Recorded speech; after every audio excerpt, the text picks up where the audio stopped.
देखो इसको मेन हम समझ सकते हैं, डिमांड सप्लाई वाला जो ग्राफ होता है ना हमारा। श्रेया, आवाज़ आ रही है आपको?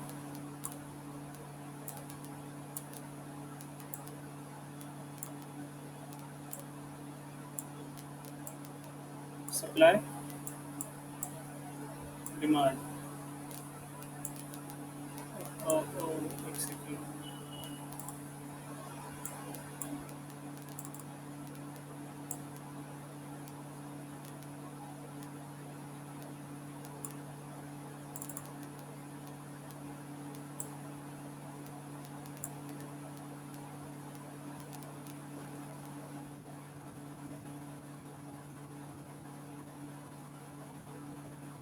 कौन सा होगा, हम लोग क्या यूज़ करते हैं उसमें?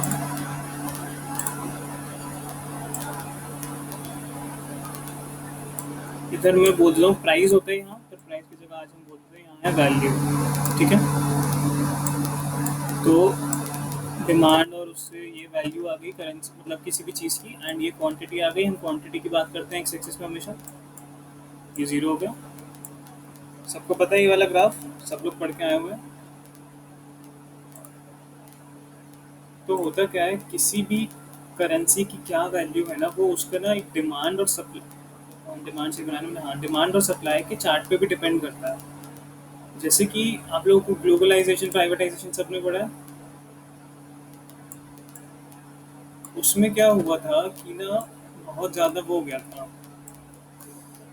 हाँ, मनमोहन सिंह ने जब ये करा था ना, तो उन्होंने हमारी कंट्री की जो करेंसी है, यानी इंडियन रुपी जो है ना, उसको बहुत डी वैल्यू कर दिया था। डी वैल्यू कर दिया था मतलब कि उसकी ना वैल्यू बहुत गिरा दी थी। अब आप देखो वैल्यू किसी चीज़ की कैसे गिराई जा सकती है? सप्लाई बढ़ा के। मानते हो?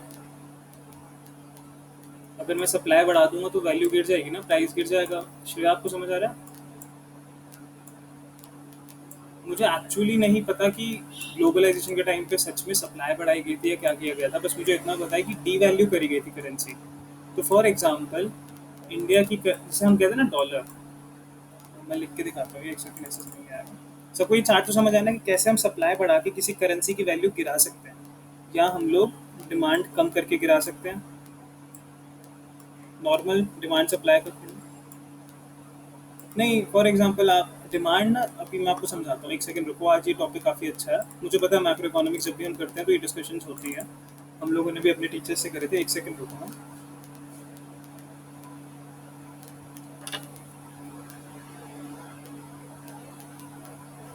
कोई और बच्चा आ रहा है क्या क्लास में? क्योंकि मैंने स्क्रीन हटा रखा है ना, मुझे दिखेगा नहीं।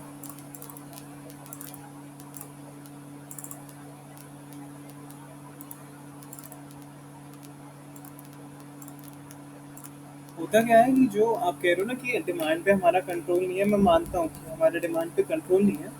पर जैसे कि लावा ने आपने एग्जांपल दिया था ना कि हम जब किसी कंट्री से सामान खरीदते हैं ना, तो हमें उस कंट्री को ना उसी की करेंसी में पेमेंट करनी पड़ती है। ठीक है, ये बात होती है।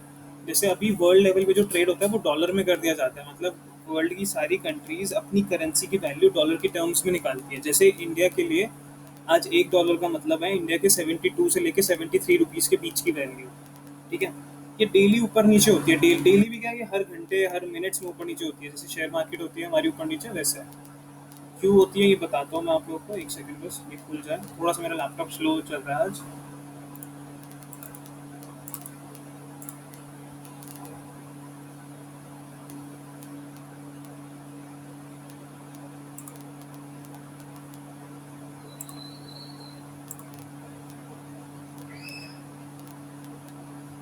तो फॉर एग्जांपल मैं भी बता देता हूँ आप लोगों को, जैसे कि इंडिया है, ठीक है। आज अगर अमेरिका में देखा जाए तो अमेरिका वालों के लिए क्या मतलब हुआ कि उनके एक डॉलर की वैल्यू इंडिया में 72 रुपीज़ हम मान लेते हैं आज के लिए, ठीक है, 72 रुपीज़ है। तो मतलब अगर अमेरिका के लोग इंडिया में अपना एक डॉलर स्पेंड करेंगे ना, उनके लिए तो एक डॉलर मतलब उनकी करेंसी का एक रुपया। जैसे हमारे लिए एक रुपीज़ का मतलब हमारी करेंसी का वन ना, ऐसे ही उनके लिए वन डॉलर का क्या मतलब हुआ, उनकी करेंसी का मतलब उनके लिए बोल सकते हैं ना, उनके लिए 1 rupees is equal to 1 dollar. वो लोग तो अपने आप को डॉलर में ही चलाते हैं ना। तो अगर आप देखो कि अगर उन्हें पता चलता है कि इंडिया में ना आज उनके डॉलर की वैल्यू 72 रुपीज़ है, मतलब कि वो अपनी तरफ से तो सिर्फ एक ही रुपये, मतलब एक ही डॉलर स्पेंड कर रहे हैं, बट इंडिया में कितने। हाँ जी, आवाज़ नहीं आ रही? एक सेकंड एक सेकंड।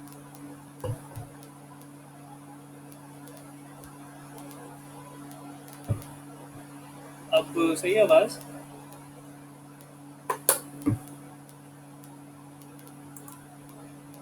एक मिनट अपना वाईफाई चेंज कर लेता हूँ।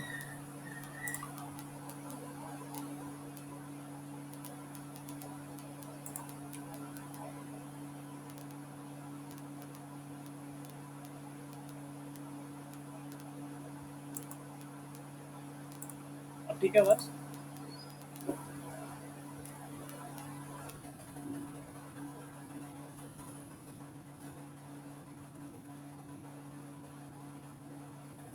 आवाज़ आ रही है मेरी आप लोगों को? चलो ठीक है ठीक है। दो बना देते हैं।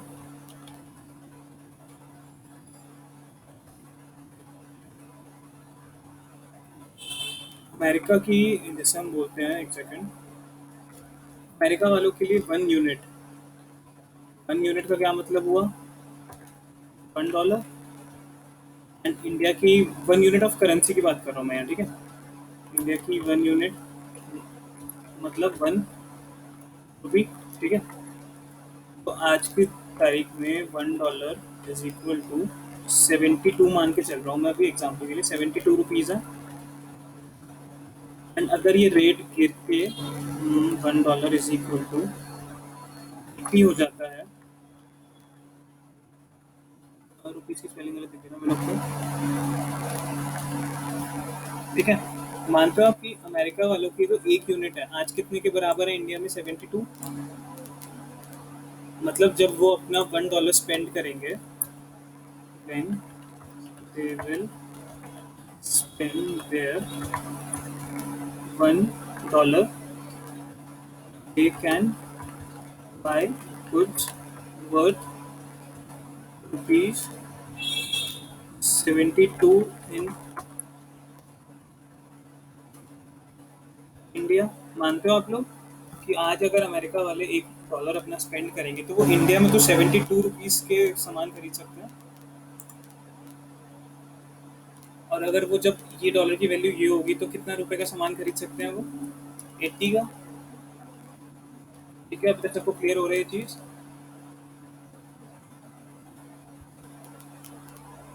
समझ आ रही है सबको? प्लीज ओके, चलो ठीक है। तो ये है करेंसी की वैल्यूएशन, ठीक है। तो आपको क्या लगता है कि अमेरिका जब यहाँ पे भी सामान खरीद रहा होगा, मैं पेन पे आ जाता हूँ,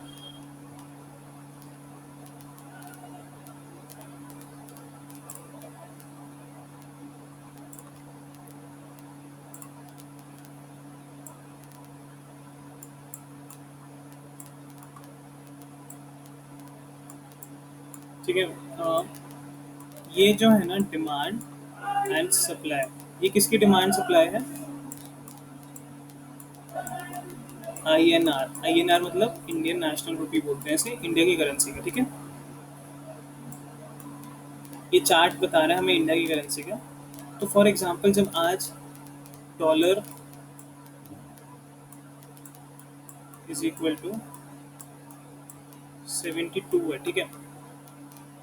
तो ये है डिमांड सप्लाई, इतनी इंडिया की करेंसी की डिमांड आ रही है एंड इतनी सप्लाई है, ठीक है। ये हम ना फॉरेन में मतलब ये हम करेंसी मार्केट की बात कर रहे हैं, हम इंडियन मार्केट की बात नहीं कर रहे कि इंडिया में कितनी मनी सप्लाई है या कितना, ठीक है। हम ये बात कर रहे हैं कि जो फॉरेन एक्सचेंज है पूरा, जहाँ पे कंट्रीज डील करती है, उसकी बात कर रहे हैं कि और कंट्री हमारी करेंसी की कितनी डिमांड कर रही है, ठीक है। फॉर एग्जाम्पल अमेरिका के रिस्पेक्ट में मान लेते हैं हम कि अमेरिका आज इंडिया की इतनी डिमांड कर रहा है करेंसी की और इंडिया वालों ने इतनी सप्लाई दे रखी है, तो ये रेट आ रहा है 72। ओके, समझ रहे हो सब लोग कि नॉर्मल है कि डिमांड इतनी है करेंसी की और सप्लाई इतनी है, तो आज का डॉलर का रेट आ रहा है 72। ये डिमांड कौन कर रहा है? डिमांड कर रहा है हमारा अमेरिका। ए लिखता हूँ, ए एम लिखता हूँ, ठीक है। America is demanding our money, और हमारी करेंसी अमेरिका क्यों डिमांड कर रहा है? क्योंकि उसे हमसे, अगर उसे हमारी कंट्री में कोई सामान खरीदना है तो उसे, फॉर एग्जांपल लावण्या अमेरिका से है, उसे कुछ सामान खरीदना है मेरे से, मैं इंडिया में हूँ, तो उसे मुझे तो इंडियन करेंसी में पेमेंट करनी पड़ेगी ना। और इंडियन करेंसी में पेमेंट करने का मतलब इंडियन करेंसी की डिमांड बढ़ेगी, मानते हो? क्योंकि सप्लाई तो किसके हाथ में है? सप्लाई तो सिर्फ आरबीआई के हाथ में है। आरबीआई तो क्या करता है क्या नहीं करता, हमारा तो कुछ कंट्रोल है ही नहीं ना उसके ऊपर। श्रेया समझ आ रहा है अभी तक? कि अमेरिका को जो हम, ये जो लाइन है हमारी, when they will spend $1 they can buy goods worth 72। तो अभी हम मान लेते हैं कि वो लोग ना बहुत सारा डॉलर्स, मतलब वो लोग तैयार हैं इंडिया में सामान खरीदने के लिए, तो वो इंडिया करेंसी की डिमांड करेंगे वो लोग। अब ऐसा नहीं होता कि अब आप लोग बोलो कि सर इसमें तो आजकल तो ऐसे ही हो जाता है वैसे ही हो जाता है, चलो ठीक है हम मान लेते हैं आजकल ऑनलाइन हो जाता है, बैंक टू बैंक हो जाता है, बट अगर देखा जाए तो अल्टीमेटली हमें तो रुपी में ही पेमेंट मिल रही है। अब लावण्या मुझे चाहे कैसे भी पैसे भेजे, मुझे तो फाइनली इंडियन रुपी में पेमेंट मिल रही है, तो मतलब कहीं ना कहीं तो डिमांड जनरेट हुई है ना। भले ही वो बैंक्स ने और इंस्टीट्यूशंस ने जनरेट करी हो, डायरेक्ट लावण्या ने ना जनरेट करी हो, पर मुझे तो पेमेंट मिल गई हमारे करेंसी में, आईएनआर में मिल गई मुझे पेमेंट। तो मतलब कहीं ना कहीं तो डिमांड हुई है रुपी की, मानते हो? तो फॉर एग्जांपल जब करेंसी किसी कंट्री से, इंडिया का रेट आज डॉलर रेट ये चल रहा है, कल को जब ये 80 हो जाएगा, तो आपको क्या लगता है अमेरिका हमसे ज़्यादा गुड्स खरीदेगा या कम खरीदेगा? ज़्यादा खरीदेगा। तो होता क्या है, जैसी करेंसी की वैल्यू हम, हाँ जी बोलो। हाँ जी।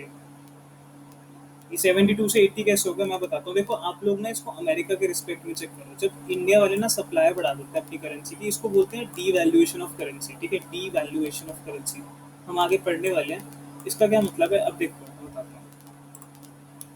आरबीआई ने आज जो है ना, समझ लो सिर्फ 100 रुपीज़ के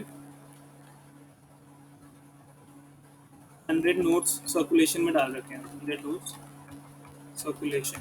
ठीक है, पर कल आरबीआई का दिमाग घूमता है, वो कहता है कि अब देखो ये चल रहा है, तो इसके हिसाब से ना आजकल डॉलर रेट चल रहा है, इस ये लाइन बस इस पे ध्यान दो, बाकी सब भूल जाओ जो भी हमने पढ़ा है। इसकी वजह से ना आज का डॉलर का रेट चल रहा है $1 = 72। ठीक है, इसकी वजह से आज ये रेट चल रहा है। देन समझ आ रहा है सबको अभी तक? कोई कंफ्यूजन तो नहीं? हमने एक बैकग्राउंड दे दिया कि आरबीआई ने आज 100 रुपए के नोट्स की 100 नोट सर्कुलेट कर रखे हैं, उस वजह से आज डॉलर का रेट ये चल रहा है। कल को आरबीआई सुबह उठता है, उसको दिमाग में कुछ घूमा, उसने क्या करा, 100 रुपीज़ के ही नोट्स की मैं ये डैश डैश डाल रहा हूँ, 200 नोट सर्कुलेशन में डाल दिए। टोटल अब 300 नोट सर्कुलेट हो गए, 200 एक्स्ट्रा डाल दिए। ठीक है, 300 सर्कुलेशन में हो गए। ठीक है, अब वो जब वो 300 नोट सर्कुलेशन में डाल देगा, हम ये मान लेते हैं हमारा नया ये है, ये जो पार्ट है हमारा, दिस स्टैंड्स फॉर 72। ओके, अब हमने क्या बात करी थी कि डिमांड कौन कर रहा है हमारी करेंसी की? अमेरिका। और सप्लाई तो हमारे हाथ में ही है, आरबीआई के हाथ में है। आरबीआई ने सप्लाई बढ़ाया तो करेंसी की वैल्यू गिर गई ना। अमेरिका वालों के लिए अब और सस्ती हो गई हमारी करेंसी। अब आप बोलोगे सर 80 तो ऊपर आने चाहिए, मैं मानता हूँ 80 ऊपर आने चाहिए, पर हम ये किसके रिस्पेक्ट में देख रहे हैं? अमेरिका के रिस्पेक्ट में देख रहे हैं ना। हम किसी चीज़ की सप्लाई बढ़ाते हैं तो प्राइस गिरता है ना उसका। तो करेंसी की वैल्यू गिरने का क्या मतलब हुआ कि अमेरिका अब इंडिया में कितने गुड्स खरीद सकता है? 80 रुपए के गुड्स खरीद सकता है, पहले 72 के खरीद पा रहा था।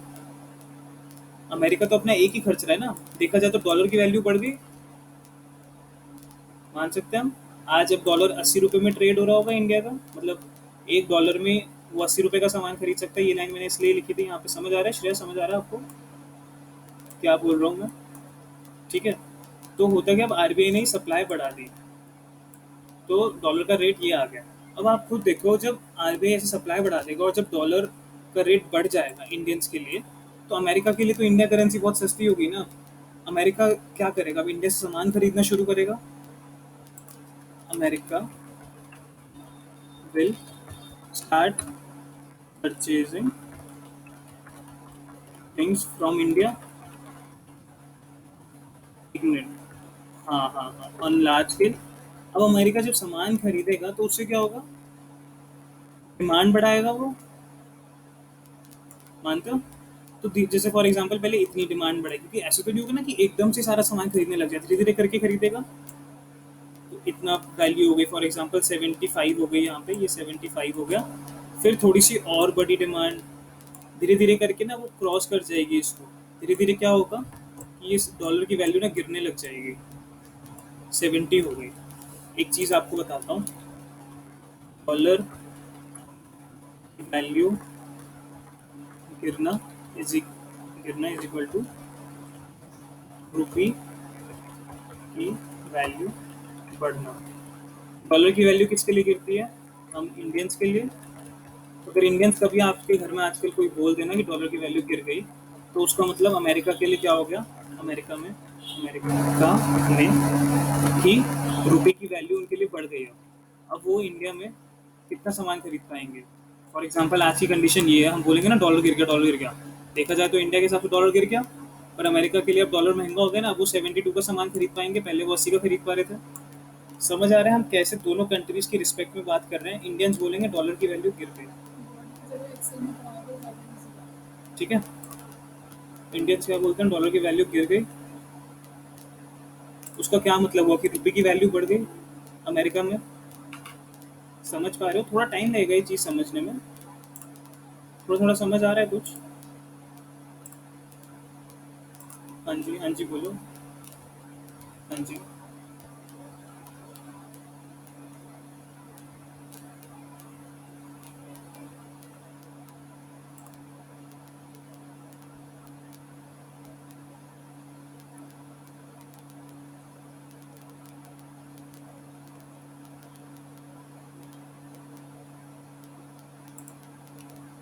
मेरे को थोड़ी सी ना आपकी आवाज़ कट रही थी, मैं पर आपका समझ गया डाउट।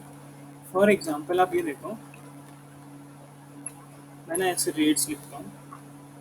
एक सेकंड रुको और अच्छे से समझाता हूँ, थोड़ा इजी रहेगा। एक सेकंड के लिए वेट करो। अच्छे डाउट्स हैं, इसमें समझ आएगा। मैं अगर पॉसिबल हुआ तो मैं बोर्ड पे पढ़ा दूंगा। आज तो पॉसिबल नहीं, किसी दिन एक्स्ट्रा क्लास ले लेंगे, बोर्ड पे पढ़ा पाऊंगा मैं आराम से। कोई नहीं, एक बार वेट करते हैं, एक सेकंड हो जाएगा। हो गया।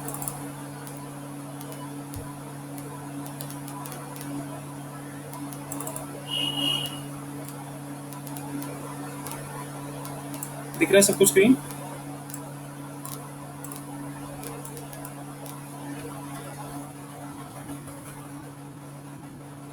Dollar rupee, okay. एक सेकंड में थोड़ा और बेटर कर देता हूँ। इसमें हम डाल देंगे डॉलर का साइन। मैं यहाँ पे ना लिख रहा हूँ 1 2 3, sorry sorry sorry sorry sorry sorry.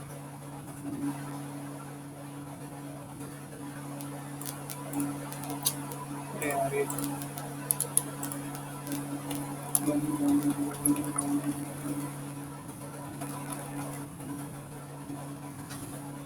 ठीक है।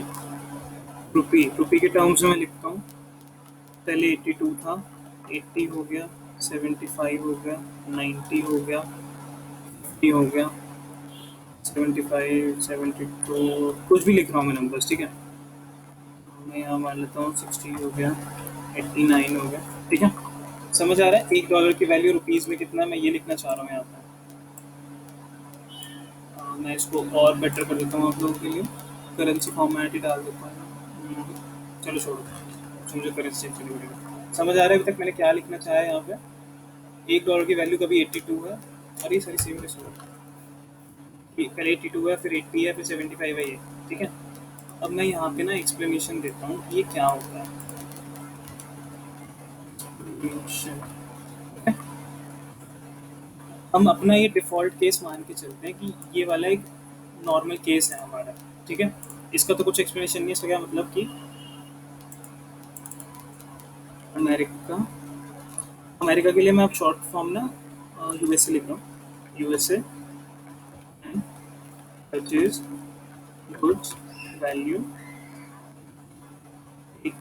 रुपीज़ 82 इन इंडिया, ठीक है। यही बात हुई इसकी। इसका ये मतलब हो रहा कि जब डॉलर का रेट ये है तो यूएसए कैन बाय दिस। अब अगर डॉलर का रेट हो गया 80 रुपीज़ का, तो यूएसए, अब इधर मैं लिखता हूँ कि बेनिफिट फॉर यूएसए ठीक है, मैं यहाँ पे ना आप लोगों को थोड़ा और अच्छे से समझाता हूँ, या ये चार्ट मैं अब आप लोगों से ही फिल करवाने वाला हूँ, ठीक है? बस मुझे 1 मिनट का टाइम दीजिए, आप पूरा ना एनालाइज करिए कि मैं क्या पूछ सकता हूँ आपसे। अभी 82 है, फिर 80 है, फिर 75 है, ये तो इससे यूएसए को बेनिफिट हो रहा है या इंडिया को हो रहा है, ठीक है? आप लोग एक बार ये देखिए, मैं इतने इधर एक छोटा सी चीज़ ऐड करना चाह रहा हूँ। डेटा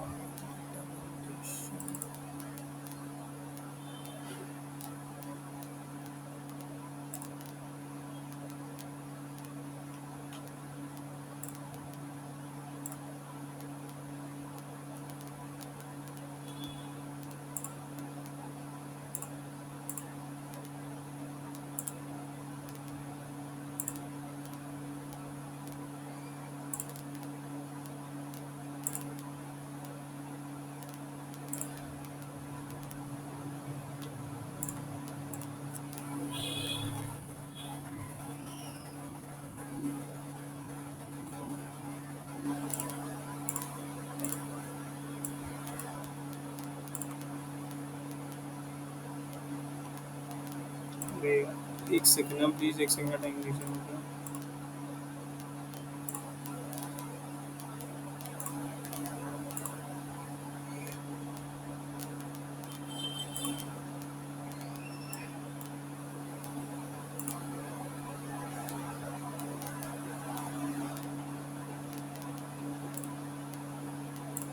छोड़ो, अब आप बताओ, यूएसए कैन परचेज दिस, तो ये यूएसए के लिए बेनिफिट है, वो ज़्यादा का खरीद पा रहा है, 82 का वैल्यू खरीद पा रहा है, ठीक है? अब अगर डॉलर का रेट हो गया 80 रुपीज़, तो क्या ये यूएसए के लिए बेनिफिशियल होगा अगर हम फर्स्ट कंडीशन से कंपेयर करें तो, या नहीं होगा? यस आएगा, नो आएगा? अगर फर्स्ट से कंपेयर करें तो नो आएगा, सब मानते हैं? श्रेया मानते हो? श्रेया आवाज़ आ रही है ना? ठीक है। और अगर मैं अब थर्ड कंडीशन को देखूं, सेकंड से कंपेयर कर रहा हूँ मैं थर्ड को, ठीक है? सेकंड से करूँ या फर्स्ट से करूँ, तो क्या ये अमेरिका के लिए बेनिफिशियल है या नहीं है? नहीं है, एन लिख देता हूँ।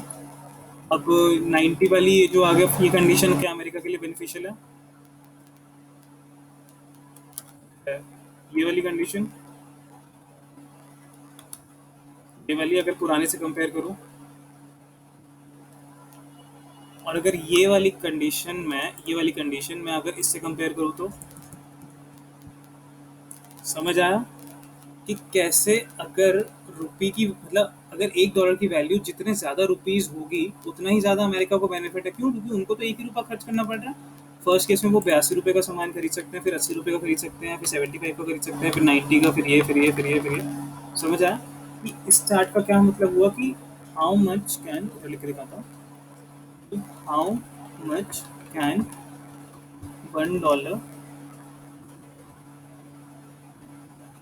Purchase in India, how much value of goods and services. समझ आ गया सबको? यही बात कहना चाह रहा हूँ ना मैं, कितनी वैल्यू के गुड्स एंड सर्विसेज $1 इंडिया में खरीद सकता है, ठीक है? तो as dollar rate goes up, is beneficial for America and for Indian sellers, बोल सकते हैं हम, कि जो सामान बेचना चाहते हैं इंडिया के लोग, उनके लिए बेनिफिशियल है। क्यों? क्योंकि उनको बाहर से डिमांड आएगी, लिख देता हूँ कि वो so because they can sell to America. मानते हो आप लोग?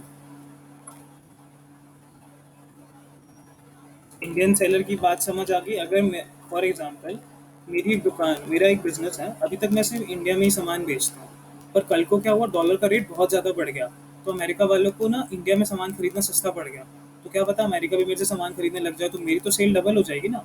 मैं तो उतने का ही सामान, मैं जितना इंडिया में सामान बेच रहा हूँ, मैं तो उतने का ही सामान बेचूंगा अमेरिकन को भी, बट मेरी सेल तो डबल हो जाएगी, मेरे को एक पूरी अमेरिका की मार्केट मिल जाएगी। एक सेलर क्या चाहता है, जैसे एक दुकान एक एरिया में खुलती है, तो उसका एम क्या होता है कि आज थोड़े टाइम तक मैं इस एरिया को कैप्चर करूँ, फिर इसके आसपास के सारे एरिया को कैप्चर करूँ, फिर पूरे एक वेस्ट सिटी के वेस्ट, जैसे फॉर एग्जांपल दिल्ली में, तो पूरी वेस्ट दिल्ली को कैप्चर करूँ, फिर पूरी दिल्ली को कैप्चर करूँ, फिर पूरी नॉर्थ इंडिया को करूँ, और फिर पूरे इंडिया को करूँ, और फिर उसके बाद अमेरिका को करूँ, बाहर की कंट्रीज को करूँ कैप्चर। हर शॉपकीपर या हर प्रोड्यूसर यही चाहेगा कि पहले उसका सामान उसके एरिया में बिके, फिर धीरे धीरे करके उसको नई नई मार्केट्स मिलती रहे।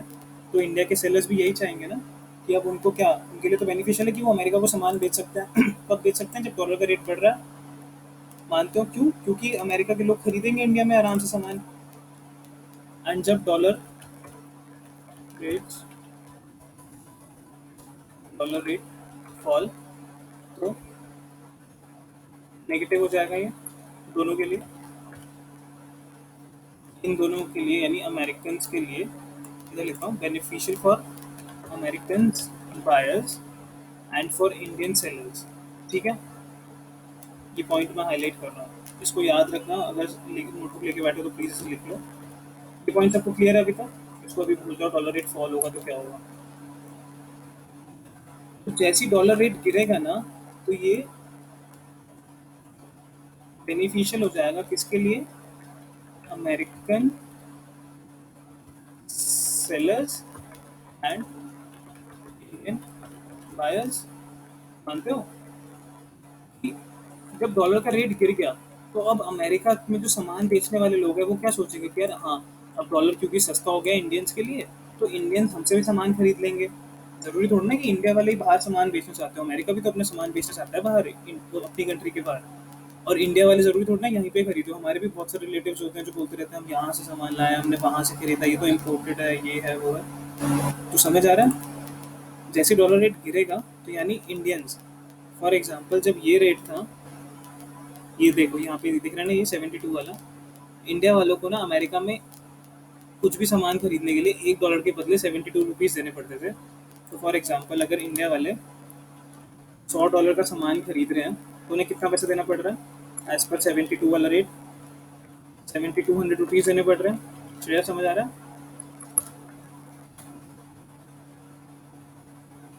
अब वो सामान तो $100 का ही है, ठीक है, सामान $100 का ही है, पर आज हमारे लिए वो 100, जब डॉलर का रेट गिर गया, जैसे यहाँ तो मैं मान लेता हूँ, चलो बढ़ गया, बढ़ने वाला मान लेता हूँ। अगर यहाँ पे सामान डॉलर का रेट बढ़ गया, तो एज एन इंडियन बायर अब मुझे $100 के सामान के लिए कितना पैसे देना पड़ रहा है? इंडिया के हिसाब से 8,000 रुपये देने पड़ रहे हैं। मुझे 1,000 रुपये का लॉस हो गया। तो मानते हैं $100 की ना, मैं ये मान लेता हूँ यहाँ पे ना कोई फ़ोन है, ठीक है। कल ये रेट नहीं, पिछले महीने ये रेट 72 के हिसाब से था, पर मैंने खरीद नहीं पाया मैं फ़ोन। मैंने सोचा चल एक महीना मिल के मैं 7,200 रुपये इकट्ठे करता हूँ, पर आज जब मैंने इकट्ठे करे तो मुझे चला रेट बढ़ गया और 8,000 का हो गया। तो एज एन इंडियन बायर मेरे लिए चीज़ नेगेटिव हो गई ना। कौन सी चीज़ नेगेटिव होगी? जब प्राइस राइज कर रहा है। समझ पा रहे हो आप लोग? मैं इसके आगे लिख दूँ ये लाइन, एंड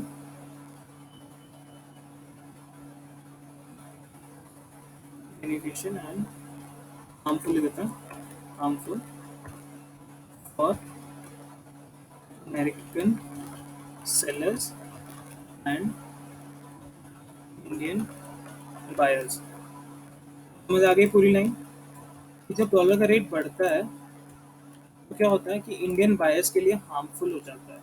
मतलब देखा आप लोगों ने कैसे हमें 1,000 रुपये महंगा पड़ गया, तो एज एन इंडियन बायर अब मैं सामान नहीं खरीदूंगा, मैं सोचूंगा कि चल जिस दिन रेट गिरेगा ना डॉलर का तब खरीद लूंगा। तो ये साथ के साथ अमेरिका के सेलर के लिए भी हार्मफुल हो गया ना। वो सोचेंगे यार अब जो हमें इंडिया से सेल आ सकती थी ना, वो नहीं आएगी। क्यों? क्योंकि डॉलर का रेट बहुत बढ़ गया है। अब इंडियंस को 7,200 नहीं, 8,000 रुपये देने पड़ रहे हैं हमारे $100 की चीज़ के लिए। इन दोनों के लिए हार्मफुल हो गया। बट अगर ये रेट गिर के $100, ये वही फ़ोन है अपना, देखो अमेरिका में रेट कुछ नहीं चेंज हुआ, तो इंडिया में चेंज हो रहा है। पर अगर ये रेट गिर के 65 हो जाता है,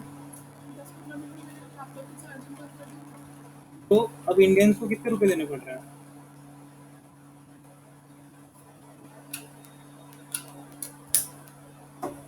एक सेकंड नोट करो।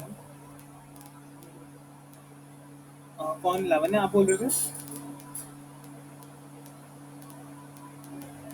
तो हमारे लिए बेनिफिशियल हो गया, किसके लिए? इंडियन बायर्स के लिए बेनिफिशियल और अमेरिकन सेलर्स के लिए बेनिफिशियल। सबको समझ आ रहा है मैं क्या बोलना चाह रहा हूँ? श्रेया समझ आ रहा है? सबको समझ आ रहा है ना कि डॉलर रेट अगर, तो हम ये लिख सकते हैं ना, आप लोगों ने डायरेक्टली प्रोपोर्शनल वगैरह, फॉर एग्जांपल हम ये लिख सकते हैं ना कि अमेरिकन बायर्स की कंडीशन हमेशा किसके बराबर होगी? इंडियन सेलर्स के बराबर। क्यों? क्योंकि जो चीज़ इनके लिए बेनिफिट, दोनों के लिए सेम ही चीज़ बेनिफिशियल है और दोनों के लिए सेम ही चीज़ हार्मफुल है। ये वाली चीज़ हार्मफुल हो गई जब डॉलर रेट फॉल करेगा। समझ आया ना कैसे American buyers and Indian sellers are interrelated? ठीक है ना? और कैसे अमेरिका के सेलर्स एंड इंडिया के बायर्स आर इंटर रिलेटेड? कि कोई चीज़ अगर अमेरिका के सेलर के लिए ख़राब है ना, तो वो इंडियन के बायर के लिए भी ख़राब ही है। क्यों? क्योंकि ये दोनों का आपस में रिलेशनशिप है। किसका? बायर और सेलर का रिलेशनशिप है। और जो चीज़ अमेरिका के बायर के लिए ख़राब है वो इंडिया के सेलर के लिए ख़राब है। क्यों? क्योंकि अमेरिका का जो बायर है वो इंडिया में खरीदता है, और ऐसे ही इस केस में क्या हो रहा है? इंडिया के बायर अमेरिका से खरीद रहे हैं। समझ पा रहे हो आप लोग कैसे ये रेट एक्सचेंज का कितना फ़र्क पड़ता है दोनों कंट्रीज़ पे? तो जब मैं एक चीज़ और बताता हूँ आप लोगों को, जब वो हुआ है ना ग्लोबलाइजेशन, उस टाइम में क्या हुआ है? इंडिया में बहुत सारी एमएनसीज आई थी। आप लोग मानते हो इंडिया में लाइसेंस दे दिया गया था कि अब बाहर की कंट्रीज आके, बाहर की कंपनीज आके इंडिया की कंट्री में आराम से काम कर सकती है। यही हुआ था ग्लोबलाइजेशन में। तो उससे क्या हुआ था? अब फॉर एग्जांपल अगर हम अब जापान की बात करते हैं, ठीक है? हमने बात करी थी कि जापान की करेंसी है येन, है जापान की करेंसी येन। तो हमें पता है कि जापान की करेंसी ना इंडिया की करेंसी से कम है, ठीक है? तो हम ये लिखते हैं येन के लिए। अब से मैं वाई लिख देता हूँ मैं यहाँ, येन इज इक्वल टू मैं वाई लिखूंगा, एंड रुपीज़ के लिए मैं लिखूंगा INR। ओके, अभी ये ले, इसको थोड़ा बड़ा कर दूँ। ये वाला एग्जांपल समझाने के लिए मैं आप लोगों को, ठीक है? तो फॉर एग्जांपल INR 1 यानी 1 rupee is equal to, example ले रहा हूँ मैं, 10 येन, ठीक है? ये है। तो अब ग्लोबलाइजेशन के टाइम पे अगर हम चाहते हैं कि अब वो क्या बोलते हैं, जापान हमारी कंट्री में इन्वेस्ट करे, तो मतलब हमें 1 INR की वैल्यू गिरानी पड़ेगी ना। तो हमने वैल्यू गिराई, और वैल्यू गिराने से क्या हुआ कि ये 1 INR ना 5 येन के बराबर हो गया। तो अब जापान को क्या करना पड़ रहा है? पहले उसको इंडिया में 1 रुपए का सामान खरीदने के लिए अपनी करेंसी के 10 रुपए खर्चने पड़ते थे, यानी 10 येन स्पेंड करने पड़ते थे। पर अब क्या हुआ? इंडिया की एक करेंसी खरीदने के लिए उसे कितना खरीद स्पेंड करने पड़ रहे हैं? अपने 5 करने पड़ रहे हैं। जापान के लिए बेनिफिशियल हो गया। अगर मैं चाहूँगा, फॉर एग्जांपल हमारे पास अभी श्रेया है जो हिमाचल प्रदेश से है, ठीक है? तो अगर मैं चाहता हूँ कि मैं हिमाचल प्रदेश में एक अपनी क्या बोलते हैं लैंड खरीदूँ, और दिल्ली में ना खरीदूँ, तो उसके लिए मेरे पास श्रेया को अगर श्रेया चाहती है कि विशाल जो है ना हिमाचल प्रदेश में लैंड खरीदे और वहाँ पे फैक्ट्री बनाए, दिल्ली में ना बनाए, तो श्रेया को मुझे कम रेट पे लैंड ऑफर करना पड़ेगा ना। अगर मुझे दिल्ली में 100 रुपीज़ का मिल रहा है, फॉर एग्जांपल 100 INR का मिल रहा है, और हिमाचल में 200 INR का मिल रहा है, तो मैं क्यों ही जाऊँगा वहाँ पे? मैं पागल तो हूँ नहीं। हिमाचल में जाने के लिए मुझे 100 से कम का मिलना चाहिए, भले ही मुझे 90 का मिल रहा हो, पर मेरे लिए कहीं ना कहीं मोटिवेटिंग फैक्टर है ना कि चल 10 रुपये तो बच रहे हैं। अगर मैं इसको करोड़ कर देता हूँ, ठीक है, तब तो मानते हो ना कि विलिंग हो जाऊंगा मैं जाने के लिए। 10 करोड़ रुपए बच रहे हैं मेरे। तो ऐसे ही जब हमें बाहर की कंट्रीज को इंडिया में बुलाना है, तो हमें क्या करना पड़ेगा? हमें अपनी करेंसी की वैल्यू घटानी पड़ेगी। जापान के रिस्पेक्ट में देखो, ठीक है, ये वैल्यू चल रही है आजकल। हम चाहते हैं कि हमारी करेंसी की सप्लाई है हमारे पास, ये डिमांड है। जापान का छोड़ो, डॉलर के रिस्पेक्ट में देखते हैं, ठीक है? क्योंकि जापान की तो ऑलरेडी वैल्यू कम है ना हमारी वाली से, तो उसके लिए ग्राफ उल्टा बनेगा, तो दिक्कत हो जाएगी। डॉलर के रिस्पेक्ट में हम समझ रहे हैं। हम चाहते हैं कि अमेरिका वाले ना ग्लोबलाइजेशन के टाइम पे, उस टाइम पे हमारी कंट्री में आके अपना पैसा लगाएं। तो वो अपना पैसा इंडिया में तब लगाएंगे ना जब, अगर आज इंडिया की वैल्यू उनके लिए ये है 80 है, तो हम RBI क्या करेगा उस टाइम पे? RBI क्या करेगा, गवर्नमेंट क्या करेगी? सप्लाई बढ़ा देगी पैसे की, ताकि वैल्यू घट जाए। घट जाए मतलब अमेरिका के लिए बेनिफिशियल। अमेरिका अब 90 रुपये का सामान खरीद पाए अपने $1 से इंडिया में, तभी तो अमेरिका इंडिया में इन्वेस्ट करेगा, जब उसे इंडिया सस्ता लगेगा। हम चाहें तो और गिर सकते हैं। मानते हो आप लोग? डिमांड सप्लाई का खेल है। वैल्यू गिरा रहे हैं हम। हमारी वैल्यू गिरना मतलब हमारे लिए डॉलर की वैल्यू बढ़ना। तो वैल्यू गिर रही है अमेरिका के लिए 80 से 90, और हमारे लिए क्या हो रहा है? डॉलर की वैल्यू बढ़ रही है। पहले 80 देने पड़ रहे थे हमें, अब हम 90 देंगे। समझ पा रहे हो? हम किसी को भी अपने पास अट्रैक्ट करना चाहते हैं तो हमें उसे सस्ते में सामान देना पड़ेगा। जैसे ही अब आप लोगों ने देखा होगा, रिलायंस जियो ने कैसे सबको अट्रैक्ट करा अपनी तरफ। फ्री में सामान बांट के, फ्री में सर्विसेज देके, सस्ते से सस्ती सर्विस देके सारे कस्टमर्स छीन लिए ना। तो इंडिया ने ग्लोबलाइजेशन के टाइम पे क्या, एलपीजी पॉलिसी के टाइम पे क्या करा था, बहुत सारे स्टेप्स लिए थे। उसमें से एक स्टेप ये था कि इंडिया ने ना अपनी करेंसी की वैल्यू गिरा दी थी। अब करेंसी की वैल्यू कंट्री कैसे गिरा सकती है? सप्लाई बढ़ा के, क्योंकि डिमांड पे तो उसका कुछ कंट्रोल है ही नहीं। सप्लाई अपनी इतनी ज़्यादा बढ़ा दो कि चीज़ की वैल्यू ही गिर जाए। अब चीज़ की वैल्यू गिर जाएगी तो बाहर वाली कंट्री सोचेंगे ना, यार हमें तो इंडिया में सस्ता सामान मिलेगा, हमें तो इंडिया में बहुत कम खर्चा पड़ेगा, तो वो इंडिया में आके काम करने लग जाएंगे। अब अगर वो इंडिया में आके काम कर रहे हैं तो ओवर द पीरियड क्या होगा?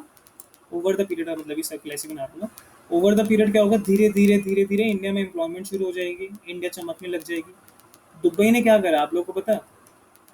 जो दुबई है, दुबई ने कैसे कंट्रीज को अट्रैक्ट करा? टैक्स में रिलैक्सेशन ला के। ये भी तरीका है हमारे पास कि हम कह रहे हैं कि अमेरिका को हम कह रहे हैं, यार हमारे पास आके काम कर लो, हम आपसे ना 10 साल की टैक्स नहीं लेंगे। एलपीजी पॉलिसीज में भी टैक्स हॉलीडे भी दी गई थी। एक आप लोगों ने पढ़ा होगा, एस बनाए गए थे। एस पढ़ा है? हाँ जी, श्रेया पढ़ा है आपने एस? एस में क्या था? उनको स्पेशल इकोनॉमिक जोन्स बनाए थे, मतलब उनके लिए स्पेशल एक जगह बना दी थी कि आप लोग यहाँ पे आओ, अपनी फैक्ट्रीज लगाओ, अपनी कंपनीज के ऑफिस वगैरह खोलो। यहाँ के टैक्स स्ट्रक्चर बिल्कुल अलग कर दिए हैं हमने। कुछ ना कुछ चेंजेस लाए हैं हम आपके लिए। तो हम किसी को भी अट्रैक्ट करना चाहते हैं तो देखो, ओवरऑल अगर आप सब लोग शॉपकीपर्स हो या आप अपना सामान बेचते हो, आप चाहते हो आपके पास बायर आए, तो आपको कहीं ना कहीं से उसे सस्ता, मतलब आपको कुछ सस्ता सामान तो बेचना ही पड़ेगा ना यार। ठीक है? तो यही होता है कि ये करेंसी का खेल है पूरा, एक्सचेंज रेट कैसे होता है। ठीक है? इसका ना अपना पूरा चैप्टर भी है, फॉरेन एक्सचेंज मार्केट करके, मैक्रो इकोनॉमिक्स में, तब भी हम पढ़ेंगे पूरा इसे। तो अभी के लिए जितना भी समझ है, हाँ जी बोलो।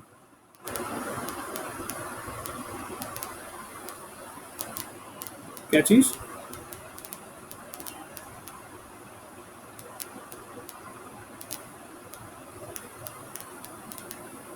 हाँ जी। अच्छा, मैं समझ गया, मैं समझ गया। हाँ, मैं आपको बताता हूँ। मेरे को पता था ये डाउट आएगा। ये जो है ना, हम ना उसकी बात कर रहे हैं यार। कैसे बताऊँ, मैं लिख के दिखाता हूँ।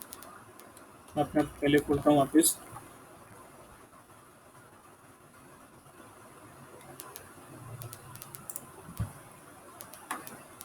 जो अब मैं चार्ट बनाऊंगा ना, वो मैं बना रहा हूँ इंडियन,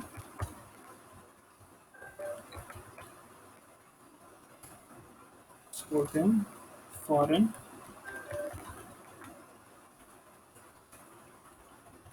एक्सचेंज रेट, जिसका मैं ग्राफ बना रहा हूँ। ठीक है? इसको फॉरेन एक्सचेंज रेट बोलते हैं, या फिर इसको हम बोल सकते हैं डॉलर रुपी रेट।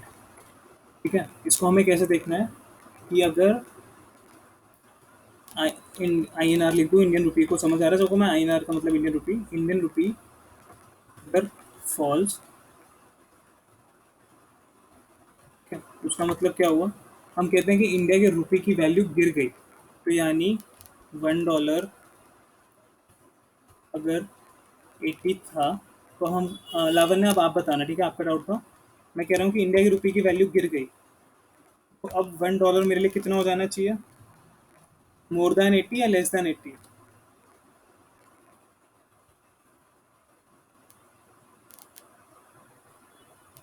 अच्छा, रिया का था, सॉरी सॉरी, मेरे को लगा लावण्य का था।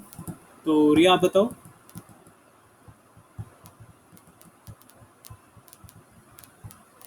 क्या आंसर आना चाहिए यहाँ पे? मैं 80 से बड़ी वैल्यू लिखूँ या 80 से छोटी? लेस देन 80, यही गलती कर रहे हो आप। मैंने लिख दिया 75। तो उसका क्या मतलब हुआ कि पहले अमेरिकन हमारी कंट्री में 80 का सामान खरीद पाते थे, पर अब तो 75 का खरीद पाते हैं। तो ये तो उल्टी बात हो गई ना, ये तो क्या बात हो गई कि डॉलर का रेट बढ़ गया। मानते हो? हम कह रहे हैं कि इंडिया की वैल्यू गिर गई करेंसी की, मतलब अमेरिकन को बेनिफिट होना चाहिए ना। अमेरिकन, अब आप कह रहे हो कि पहले 80 का सामान खरीद पाते थे, पर अब हम कह रहे हैं इंडिया की करेंसी की वैल्यू गिर गई, पर आप कह रहे हो कि 75 का सामान खरीद पा रहे हो। तो यहाँ पे आंसर आएगा 90 या 92, कुछ भी 80 से बड़ी वैल्यू। समझो कि हमारी करेंसी की वैल्यू गिर रही है, उस किसके रिस्पेक्ट में गिर रही है? अमेरिका के लिए। तो अगर पहले अमेरिका 80 रुपीज़ का सामान खरीदता था, अब वो 90 का खरीद पाएगा, तभी तो हमारी करेंसी की वैल्यू गिरेगी ना। अगर हम कह रहे हैं कि 75 हो गई, तो मतलब हमारी करेंसी की वैल्यू तो बढ़ गई उनके लिए। समझ आ रही है? पक्का?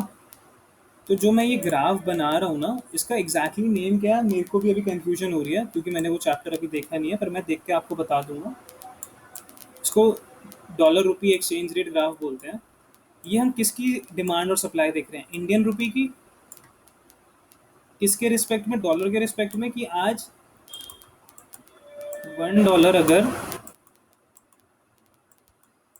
80 है, जो मैं यहाँ मानता हूँ 80 है, तो अगर मैं कह रहा हूँ कि रुपी की वैल्यू गिर गई, एक चीज़ और बताता हूँ मैं आपको कि रुपी की वैल्यू गिरना इज इक्वल टू डॉलर की वैल्यू बढ़ना, एंड वाइस वर्सा। रुपी रुपी की वैल्यू बढ़ना इज इक्वल टू डॉलर की गिरना। समझ पा रहे हो क्या लाइन लिखी है? कि अगर रुपी की वैल्यू गिर रही है, मतलब हमारे लिए डॉलर महंगा हो रहा है और उनके लिए रुपी सस्ता हो रहा है। दोनों के रिस्पेक्ट में देखेंगे ना हम लोग। दिखा देता हूँ मैं वापस। इसमें टाइम लगेगा, देखो ऐसा नहीं है कि आप लोग कंफ्यूज हो रहे हो, नहीं हो रहे होंगे, मुझे पता है आप लोग बहुत कंफ्यूज हो रहे होंगे। आप लोग घर पे जाओगे तो इस चीज़ को भूल भी सकते हो, बट ठीक है, ये चीज़ ऐसी है, इसमें टाइम लगता है। हम कह रहे हैं $1 72 का था और $1 अब 80 का है। तो रुपये की वैल्यू क्या हो रही है? 72 से 80 हो रही है। अमेरिकन डॉलर की वैल्यू हमारे लिए बढ़ रही है। पहले हमें $72 देने पड़ते थे $1 के लिए, अब हमें कितने देने पड़ रहे हैं? $80 देने पड़ रहे हैं। हमारे लिए डॉलर महंगा हो रहा है। डॉलर की वैल्यू बढ़ना, तो मतलब हमारी करेंसी की वैल्यू गिर रही है ना उनके लिए। अमेरिकन के लिए बेनिफिट हो गया। अमेरिका वाले कह रहे हैं यार मैं तो पहले भी $1 खर्चता था, तब मेरे को 72 का सामान खरीद पाता था, पर अब मैं $1 खर्च रहा हूँ तो मैं $80 का सामान खरीद पा रहा हूँ। समझ आया? एनोलॉजी समझ आ रही है? क्या बात हो रही है? कि जब हम कहेंगे रुपी की value is following, that means dollar की वैल्यू इज राइजिंग। जब हम कहेंगे कि रुपी की वैल्यू बढ़ रही है, अब इस केस में देखो, जब हम कहेंगे कि रुपये की वैल्यू बढ़ रही है, तो हम नीचे से पहले नीचे वाला पढ़ेंगे फिर ऊपर वाला पढ़ेंगे। फॉर एग्जाम्पल करंट सिचुएशन ये है, हमें आज $1 लेने के लिए $80 देने पड़ रहे हैं, पर कल हमें $1 लेने के लिए 72 देने पड़ रहा है। तो हमारे लिए डॉलर सस्ता हो गया। कल आपका फ्रेंड है जो $1 का सामान खरीद के आया और उनको $80 दे के आया, आज आप गए, आज आप जाके देख के आए, उसको 72 रुपीज़ दे के आए, तो आपको $8 का बेनिफिट हो गया। तो देखा जाए तो आपको सस्ते में सामान पड़ गया। रिया समझ आ रहा है? ठीक है। तो जब हम कहते हैं कि रुपये की वैल्यू बढ़ गई, उसका मतलब कि डॉलर की वैल्यू गिर गई ना, तभी तो रुपये की वैल्यू बढ़ी है। डॉलर की वैल्यू कैसे गिर गई? अब अमेरिका वालों को देखो, यही कंडीशन हम अमेरिका के लिए लेते हैं। अमेरिका वाले कह रहे हैं कि यार आज तो ना मैंने इंडिया से सामान खरीदने के लिए ना मुझे मतलब आज मैं इंडिया में $80 का सामान खरीद पा रहा हूँ। एक्स मार्केट में गया, एक्स इज़ फ्रॉम अमेरिका, वो मार्केट में गया, वो कहता है कि यार मैं इंडिया से ना $80 के जूते खरीद लाया। तो वाई उसका फ्रेंड है, कहता है यार कल मैं खरीद के लाऊंगा। वो वाई गया, तो वाई बोलता है यार मेरे को तो महंगे पड़ गए, मैं तो तू तो $80 वाला माल लेके आया था, मैं तो 72 का ही ला पाया। क्यों? क्योंकि डॉलर वो रुपये की वैल्यू बढ़ गई। रुपये की value rise, this means dollar की वैल्यू गिरना। तो अब उसे $80 का सामान खरीदने के लिए $1 पॉइंट सम डॉलर्स खर्चने पड़ेंगे ना, 1 पॉइंट समथिंग।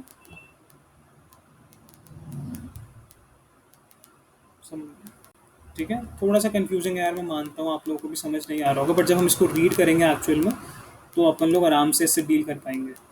ठीक है। अब हमारे पास 10 मिनट्स बच रहे हैं, तो हम जल्दी से आरबीआई का अपना एक दो फंक्शन तो पढ़ लेते हैं, जल्दी से हो जाएगा वो। ठीक है ना? ये वाला पार्ट सबको समझ आ गया? एंड हाँ, सबसे इसमें मेन डाउट तो यही था ना मुझसे, लावण्य आपने पूछा था वो कि जापान भी डेवलप्ड कंट्री और अमेरिका भी डेवलप्ड कंट्री है। किसने? रिया ने? रिया ने, ओके। तो रिया, इसका रीज़न मैं आपको बताता हूँ। अगर कोई कंट्री अपनी करेंसी की वैल्यू कम रखना चाह रही है ना, as compare to other currencies, अगर जापान चाह रहा है कि मेरी करेंसी की वैल्यू ना, अब देखो जापान की वैल्यू ना, हम इंडिया की ₹1 से ना जापान के फॉर एग्जांपल 10 येन खरीद पाते हैं। जो हमने यहाँ लिखा था, कहाँ लिखा था ये, इसका क्या मतलब हुआ कि जापान की करेंसी की वैल्यू हमारी करेंसी से कम है, तभी हमारा ₹1 उनके 10 के बराबर है। ठीक है, ये हटा देता हूँ मैं अभी। और हमें पता है कि अमेरिका का जो $1 है ना, वो हमारे ही समझ लो फॉर एग्जांपल 10 के बराबर है, 10 INR के बराबर है। 10 INR के बराबर है। तो इसको अगर मैं ऊपर वाली इक्वेशन से आईएनआर की जगह अगर मैं येन रखना चाहूँ तो उसका क्या मतलब हुआ, 1 इंटू, एक आईएनआर कितने के बराबर है, इंटू 10 येन के बराबर है। तो ये क्या बराबर आ गया मेरा कि $1 जो है ना, $1 इज इक्वल टू, नहीं नहीं नहीं सॉरी, हमने 10 आईएनआर की बात करी थी ना, 10 इंटू 10 यानी 100। नॉर्मल मैथ्स है कि $1 का मतलब जापान के 100, अमेरिका का $1 यानी जापान की करेंसी के 100 यूनिट्स, जापान के 100 येन। तो अगर जापान अपनी करेंसी की वैल्यू कम रखना चाह रहा है तो उसका क्या मतलब है कि वो अमेरिका को, इंडिया को, इनको अट्रैक्ट कर रहा है कि आप लोग आओ और मेरी कंट्री में ना काम करो। यही कर रहा है वो। अब देखो ना, आप ये 1 रुपया खर्चोगे इंडिया में ना, तो आप 1 रुपये की एक टॉफ़ी ला पाओ। पर अगर आप ये 1 रुपया जापान में खर्चोगे ना, तो आप 10 टॉफ़ी खरीद सकते हो उसकी करेंसी की। मानते हो ना रिया? तो अगर कोई कंट्री चाह रही है ना कि मैं अपनी वैल्यू कम करूँ करेंसी की, तो वो क्यों चाहती है? ताकि बाहर के लोग आके वहाँ पे काम करें। अब इंडिया ने ग्लोबलाइजेशन में करा क्या था, इंडिया चाहती थी कि बाहर की कंपनीज आके ना इंडिया में काम करें, तो इंडिया ने अपनी करेंसी की वैल्यू ना एकदम गिरा दी थी। मनमोहन सिंह जो वहाँ के, जब जो उस टाइम पे फाइनेंस मिनिस्टर थे इंडिया के, जो एलपीजी पॉलिसीज लाए थे, उन्होंने क्या कहा था, उन्होंने कहा था यार ऐसे तो कंपनीज ना आएगी नहीं इंडिया में, तुम ऐसा करो इंडिया की ना वैल्यू गिराओ करेंसी की। तो गवर्नमेंट के हाथ में होता है, गवर्नमेंट ने आरबीआई को ऑर्डर दिया होगा, आरबीआई ने सप्लाई बढ़ा दी, उससे क्या हुआ, वैल्यू गिर गई एकदम करेंसी की। हमारी करेंसी की वैल्यू गिरी तो बाहर के लोग सोचेंगे ना यार बढ़िया इंडिया में आके सामान बनाते हैं, हमें सस्ता सामान मिलेगा। हम अपना तो 1 रुपया खर्च करेंगे, पर मतलब हम अपना $1 खर्च करेंगे, पर इंडिया में हमें कितने का सामान मिल पाएगा, 50 का। ठीक है। हाँ जी, हाँ जी, हाँ जी, हाँ जी। इंडियन गवर्नमेंट के पास राइट होता है आरबीआई को ऑर्डर देने का। एंड हमने देखो आरबीआई का फंक्शन में जल्दी से खोल लेता हूँ। श्रेया, आपको समझ आ रहा है अभी तक मैंने क्या बात करी? ठीक है, तो मैं एक मिनट जल्दी से मटीरियल ट्यूशन।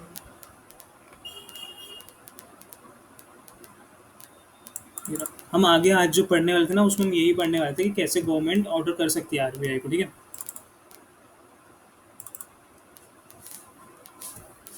इंडियन गवर्नमेंट ना आरबीआई को डायरेक्टली ऑर्डर भी कर सकती है एंड उसको इन्फ्लुएंस भी कर सकती है। मतलब जैसे इंडियन गवर्नमेंट ने बोला कि यार हम चाहते हैं कि हमारी वैल्यू ना गिरे करेंसी की, तो वो आरबीआई को बोलेगी कि हम चाहते हैं कि ऐसा हो। आरबीआई रीजन पूछेगा कि आप लोग क्यों चाहते हो, तो हम पूरा इंडियन गवर्नमेंट विल टेल उन्हें, Indian government will tell RBI कि हम ऐसा क्यों चाहते हैं और अब करेंसी गिरने से क्या होगा। तो आरबीआई, हमने पढ़ा था ना कि RBI is the banker of government. तो आरबीआई ने सजेस्ट बैंक, देखो एक चीज़ बताते हैं, एक बार पीडीएफ खोलना दो, फिर आपको सब समझ आ जाएगा मैं क्या बोलना चाह रहा हूँ। हाँ जी, हाँ जी, हाँ जी, मैं इसी यही बोलने वाला था कि मैं दिखाई देता हूँ। हमने पढ़ा था ना कि बैंकर, एडवाइजर एंड एक और पॉइंट पढ़ा था ना, जो भी था अपन, कि सेंट्रल बैंक सिर्फ बैंकर नहीं होता, वो एडवाइजर भी होता है सेंट्रल गवर्नमेंट को। तो सेंट्रल बैंक ना उन्हें एडवाइस करेगा कि आप अपनी करेंसी की वैल्यू कैसे गिरा सकते हो। देखो जैसे कि ये रहा, as a banker to government, it manages banking account. It performs various banking functions for commercial banks. It extends. It also gives short, नहीं तो banker हो गया ना, advisor. Central bank gives advice to government on economic and financial matters, such as deficit financing. आ गया ना, devaluation of currency। आ गया, हम इसी पॉइंट की बात कर रहे थे इतनी देर से, devaluation। जब गवर्नमेंट या आरबीआई अपने ऑर्डर से कहता है ना कि हम करना चाहते हैं वैल्यू अपनी करेंसी की गिराना चाहते हैं, मतलब करेंसी को डी वैल्यू करना चाहते हैं। डी वैल्यू मतलब वैल्यू को गिराना। ओके, पॉइंट आ गया यहाँ पे, सब देख पा रहे हैं? सबको स्क्रीन देखना है ना मेरा? हाँ या ना बोल दो प्लीज। तो समझ आया कि central bank as an advisor to government, वो उन्हें एडवाइस करता है कि आप डीवैल्यूएशन कैसे कर सकते हो, या आप किस टाइम करो किस टाइम मत करो, किसके क्या कॉन्सिक्वेंसेज होंगे क्या नहीं होंगे। ओके। तो बहुत कंट्रीज करती है, इंडिया कोई पहली कंट्री नहीं है जिसने ग्लोबलाइजेशन वाली पॉलिसीज लाई, अपने में इम्प्लीमेंट करी। जैसे आजकल दुबई, आपने सुना होगा ना, दुबई बहुत ज़्यादा ग्रो कर रहा है। दुबई कैसे चमक गया, पहले से रेगिस्तान रेगिस्तान हुआ करता था, पर आजकल वर्ल्ड की टॉप कंट्रीज में से एक हो गया, सिर्फ टॉप टॉप सिटीज़ में से एक हो गई दुबई। वो क्यों हुई है कि दुबई ने ना वर्ल्ड को अपॉर्चुनिटीज़ दी है कि आप हमारे यहाँ के, आप ऐसा करो, आप हमारे यहाँ पे आके अपने प्रोडक्शन करो, हम आपको ना बहुत सारे बेनिफिट्स देंगे। हो सकता है उन्होंने भी अपनी करेंसी गिरा दी हो, मुझे नहीं पता उन्होंने गिराई थी नहीं गिराई थी, पर उन्होंने ना बहुत सारे बेनिफिट दिए थे, टैक्स के बेनिफिट्स दिए थे, लीगल प्रोसीजर्स के बहुत बेनिफिट दिए थे, उन्होंने खुली छूट दे रखी थी कि आपको जो करना है करो, गवर्नमेंट बिल्कुल इंटरफेयर नहीं करेगी। क्यों? क्योंकि वहाँ के लोग, वहाँ की गवर्नमेंट चाहती थी कि यार हमारे पास ना रिसोर्स, जैसे जापान के पास क्या, आपको पता है जापान पूरे वर्ल्ड में एक पहली कंट्री है जिसके पास अपना कोई नेचुरल रिसोर्स ही नहीं है। उसके यहाँ पे ना तो कोल निकलता, ना पेट्रोलियम निकलता, ना मेटल निकलता, कुछ नहीं है उनके पास अपना, कुछ भी नहीं। वो वर्ल्ड की पहली ऐसी कंट्री, पर वो वर्ल्ड की पहली ही ऐसी कंट्री है जिसके पास अपना कोई रिसोर्स नहीं है, और वो बहुत ज़्यादा डेवलप्ड है। क्यों डेवलप्ड है? क्योंकि वो ना, उन्हें काम करना आता है। वो बाहर से रिसोर्सेज खरीदते हैं, उसको सामान बना के पूरे वर्ल्ड में बेचते हैं। तो ऐसे ही अगर जापान ने अपनी करेंसी की वैल्यू कम कर रखी है, तो उसका क्या मतलब हुआ कि पूरे देश भर से लोग उससे सामान खरीद सकते हैं। जापान का सामान बिकेगा तो वो ऑब्वियसली प्रॉफिट में जाएगा, एक दुकानदार का सामान बिकेगा तो वो प्रॉफिट में जाएगा ही ना। तो अगर आज इंडिया अपनी करेंसी की वैल्यू आजकल 72 चल रही है ना, अगर इंडिया उसको 100 पे ला देना, वापस डिवैल्यूएशन कर दे, तो उससे क्या होगा, बाहर के लोग ना इमीडिएटली इंडिया में आने लग जाएंगे। आप लोग देखोगे थोड़े टाइम में चेंज आएगा कि इंडिया में ना और कंपनीज खुल रही है, और फैक्ट्रीज खुल रही हैं।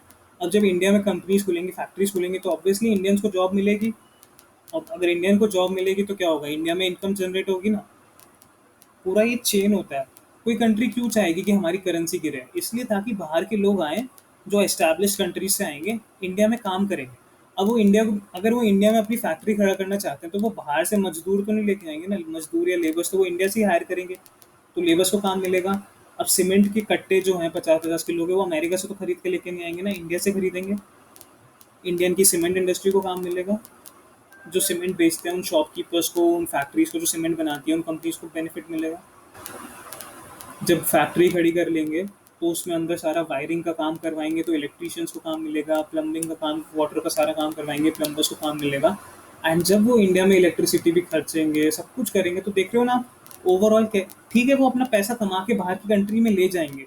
पर जब वो पैसा कमाएंगे तो सबकी इनकम एंड प्रॉफिट लॉस वो बनता है ना, statement of profit and loss. पढ़ा है आप लोगों ने 11th क्लास में, प्रॉफिट एंड लॉस बनता है। तो कंपनीज के एक्सपेंसेस में सैलरीज आते हैं। सैलरीज वो किसको पे करेंगे? अपने एम्प्लॉयज़ को। तो अगर एक कंपनी बाहर से इंडिया में ऑपरेट कर रही है, तो बहुत कम चांस होते हैं कि उसके सारे एम्प्लॉयज़ बाहर के हों। उसके पास 50% से ज़्यादा एम्प्लॉयज़ इंडियंस होते हैं। तो यानी वो इंडियंस को सैलरी दे रही है। इंडियंस को सैलरी मिल रही है, तो मतलब इंडिया की ग्रोथ हो रही है ना कहीं इंडिया में इनकम जनरेट हो रही है। ओके।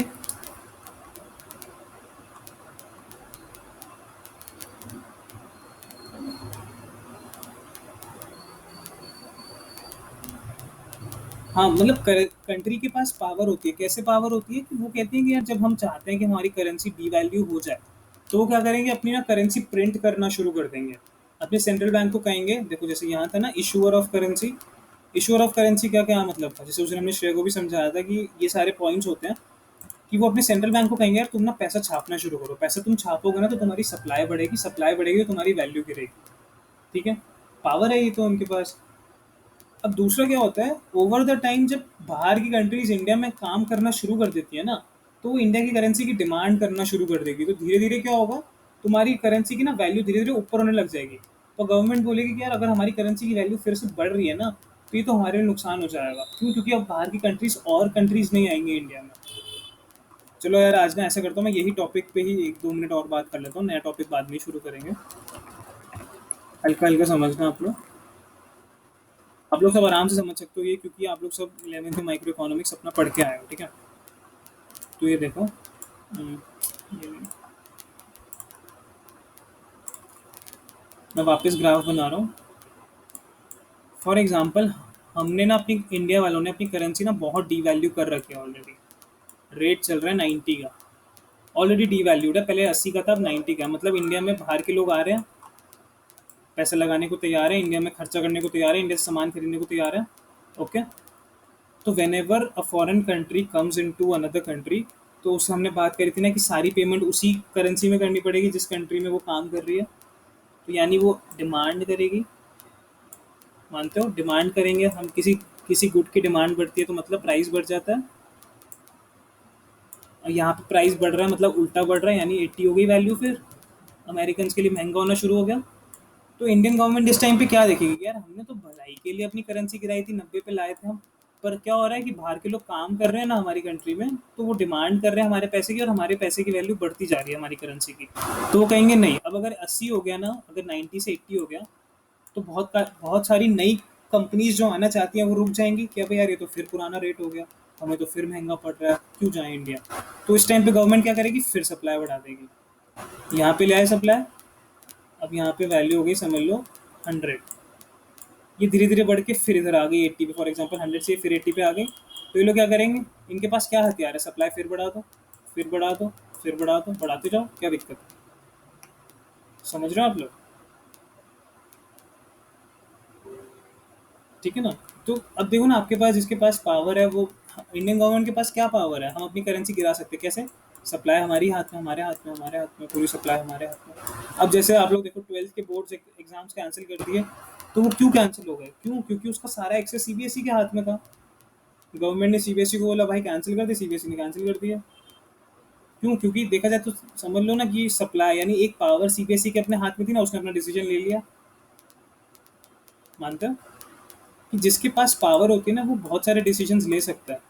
इंडियन गवर्नमेंट के पास और सेंट्रल बैंक के पास पावर क्या है कि हम अपनी करेंसी के साथ छेड़खानी कर सकते हैं, हम इसको ऊपर नीचे कर सकते हैं। कैसे, हमारे पास सप्लाई, अब इंडियन करें, अगर आरबीआई चाहे तो वो सप्लाई कम भी कर सकता है ना, बढ़ा भी क्यों सकता है, कम भी तो कर सकता है। वर्क्स बोथ वेज, ठीक है। पॉइंट समझ आ रहा है हल्का हल्का कि हम क्या बात कर रहे हैं।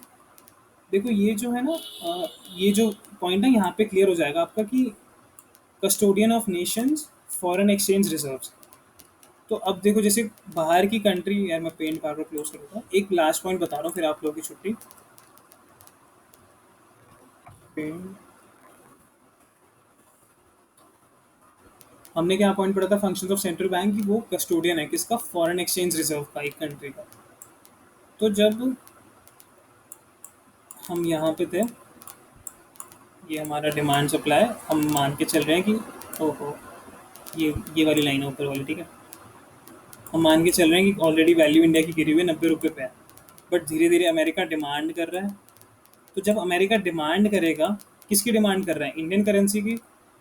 तो जब अमेरिका डिमांड करता है ना इंडियन करेंसी की, तो वो आरबीआई को डॉलर्स देगा, डॉलर्स देगा, बदले में आरबीआई को बोलेगा मुझे रुपीस दे दो, रुपीस के एक्सचेंज में, ठीक है।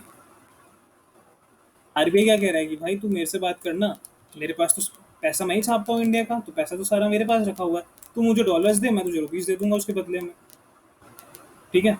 तो बाहर की सारी कंट्रीज क्या करती है, सेंट्रल बैंक के पास जाती हैं दूसरी कंट्री के, उन्हें बोलती है कि आप ऐसा करो हमारे से यूएस डॉलर्स ले लो और आप उसके बदले ना हमें अपनी करेंसी दे दो, ठीक है।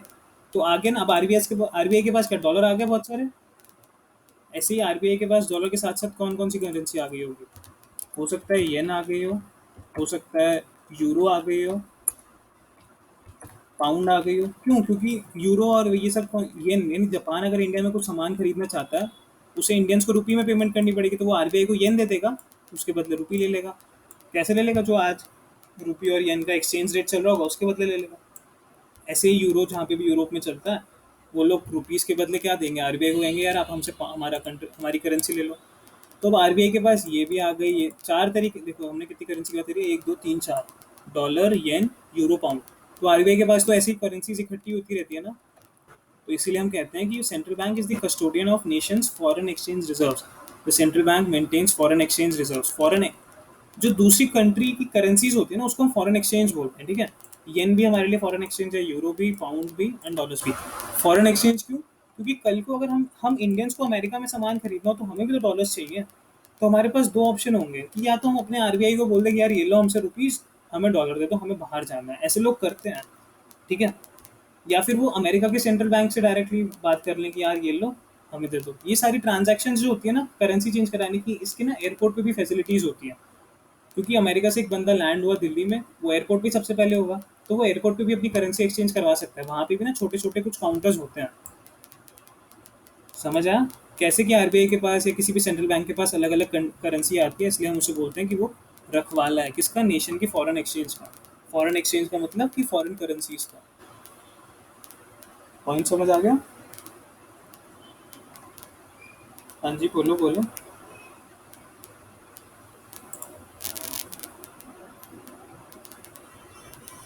हाँ जी, हाँ जी, हाँ जी। हाँ, अब देखो अब क्या है, अब सारे बैंक्स कर देते हैं ये फैसिलिटीज ना, मैक्सिमम सारे बड़े बड़े बैंक्स देते हैं, वरना इंडिया में आपने सुना है मुथूट फाइनेंस या फिर वेस्टर्न यूनियन, ये भी इंस्टीट्यूशंस हैं जो क्या करते हैं, तुम्हें करेंसीज देते हैं बदले में। तो अब तो ये होता है, बट अल्टीमेटली ये लोग भी क्या करते हैं, फाइनली तो इन्हें भी आरबीआई के पास जाना ही पड़ता है ना अपने ये रखवाने के लिए। अभी देखो अब, अच्छा ये बहुत अच्छा था, मैं आपको बताता हूँ। एक ना मुथूट फाइनेंस की एक वेस्टर्न यूनियन का नाम सुना, वेस्टर्न यूनियन में छोड़ो, एसबीआई का मान लेते हैं, ठीक है। एसबीआई हमें रुपी के एक्सचेंज में ना, फॉर एग्जांपल समीक्षा ना इंडिया के बाहर जा रही है, समीक्षा एसबीआई के पास गई, उसने रुपी के एक्सचेंज में डॉलर्स दे दिए, ठीक है। अब एसबीआई कह रहा है कि यार अब ना लॉकडाउन लग गया है, मेरे पास ना अ, हाँ नहीं, सॉरी सॉरी सॉरी, एसबीआई कह रहा है कि मैंने, मेरे पास ना फॉर एग्जांपल $100 ही थे मेरे पास, $100, पर समीक्षा ने मेरे से ना 150 की रिक्वायरमेंट कर ली, तो मैं बाकी के 500, बाकी के 50 कहाँ से लूँगा, आरबीआई से ले लूँगा, ठीक है। और या फिर ना अब समीक्षा आ गई, समीक्षा अमेरिका से आ गई, पर उसके पास कुछ डॉलर्स बच गए, उसने डॉलर्स दिए, डॉलर्स के एक्सचेंज में रुपये ले लिए। क्यों? क्योंकि दोनों तरीके से ट्रांजैक्शन हो सकती है ना, कि अगर एसबीआई तुम्हें डॉलर दे रहा है तो वो तुमसे डॉलर ले भी तो सकता है, ठीक है। समीक्षा समझ रहे हो आप अमेरिका से है, आपके पास समझ लो 200-300 डॉलर्स ना चेंज रह गया, आप खर्च नहीं कर पाए, तो आप कहते हैं मैंने एसबीआई तुझसे तो लिए थे, मैं तुझे डॉलर्स दे रही हूँ, तू मुझे उसके बदले में रुपये दे दे, रुपये तो हमारी करेंसी है। एसबीआई कहेगा ठीक है। अब एसबीआई के पास ना $200 रखे हैं, वो देख रहा है कि यार पूरे लॉकडाउन ना कोई बाहर आ नहीं रहा, जा नहीं रहा, मेरे $200 रखे रखे खराब हो रहे हैं, मैं इनको इंडियन मार्केट में खर्च ही नहीं कर सकता। एसबीआई आ गया, एसबीआई ने अपने स्टाफ को बोला अच्छा तुम्हें सैलरी ना रुपीज़ में नहीं डॉलर्स में दे रहा हूँ, तो स्टाफ बोले सर पागल हो क्या, कहाँ खर्चेंगे हम इसे, हमें अगर चावल खरीदने 1 किलो 50 रुपए के, तो क्या हम उसको आधा डॉलर दे के आ जाए, नहीं लेगा ना दुकानदार, वो तो कहेगा अभी तुम मजाक समझ रहे हो ये वो। तो एसबीआई क्या करेगा, एसबीआई आरबीआई को बोल देगा कि सर हमारे पास रखे हैं $200। आरबीआई कहेगा कोई नहीं, मेरे पास तो करोड़ों रखे हैं, तू मुझे 200 दे, मैं तुझे 200 के बदले, फॉर एग्जांपल अगर इंडिया की वैल्यू रुपी की आज 72 चल रही है, मैं तुझे बदले में कितने दे रहा हूँ, 144, 144, 14,400 रुपीज़ ले जा मेरे से, ठीक है। ओके। और इसमें पता है आप लोगों को एक पॉइंट और बताया तो जो इतना हम ये समझ ही चुके हैं, पढ़ ही चुके हैं, कि आजकल बहुत सारे बैंक्स, बहुत सारे इंस्टीट्यूशंस हैं जो आपकी ना करेंसी एक्सचेंज करवा देते हैं, तो ये लोग ना आपसे कुछ ना चार्जेस लेते हैं, यानी 0.5% आपके काट लेंगे। ये कहेंगे हम तुम्हें फैसिलिटी दे रहे हैं ना, तो फॉर एग्जांपल एसबीआई अगर ऐसे चेंज कर नहीं, एसबीआई अगर, नीचे लिखता हूँ, इससे कंफ्यूज हो जाएंगे हम। एसबीआई ना अगर 500 रुपीज़ के बदले से कुछ डॉलर दे रहा है ना, 500 रुपीज़ के बदले समीक्षा को, समीक्षा को डॉलर्स दे रहा है, तो एसबीआई क्या करेगा कि यार मैं तुझे एक फैसिलिटी दे रहा हूँ, सर्विस दे रहा हूँ, तो मैं अपना तो कुछ कमीशन लूंगा ना, तो एसबीआई क्या करेगा, इसे 500 के हिसाब से डॉलर्स नहीं देगा कि 500 रुपीज़ की वैल्यू कितने डॉलर्स आते हैं, कि 500 रुपये में कितने डॉलर्स आते हैं। फॉर एग्जाम्पल 100 रुपये का रेट चल रहा है तो $5 आते हैं ना, तो एसबीआई ने इसे 5 नहीं देगा, एसबीआई ने इसे कुछ 4.5 समथिंग डॉलर्स दे। क्यों? क्योंकि ये जो बचा हुआ, मेरे डॉलर का साइन डाल दूँ, बचा हुआ जो $0.5 है ना, वो एसबीआई अपना कमीशन काट लेगा, ठीक है।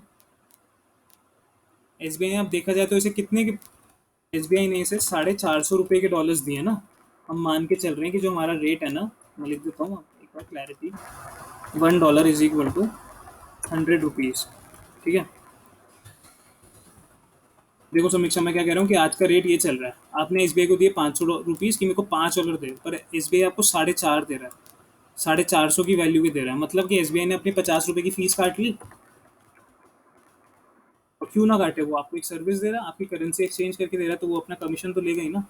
अब अगर सेम चीज़ अमेरिका के सेंट्रल बैंक से करवाओगे, एक तो आपको बहुत भाग दौड़ करनी पड़ेगी, तो आपका वैसे ही इतना खर्चा हो जाएगा, और अमेरिका का सेंट्रल बैंक भी आपको एकदम इमीडिएटली नहीं दे देगा, अगर आप उन्हें बोलोगे कि हमें 500 रुपये के हिसाब से $5 दे दो, नहीं, वो भी अपना एक चार्ज काटेंगे, ठीक है।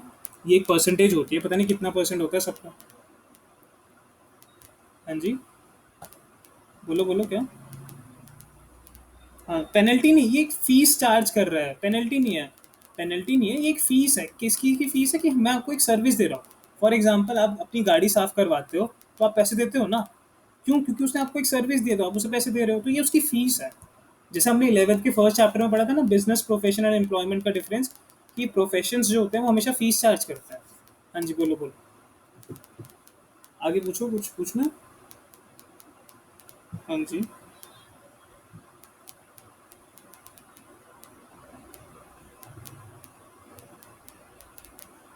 हाँ, कुछ ना कुछ वो लोग लेते हैं।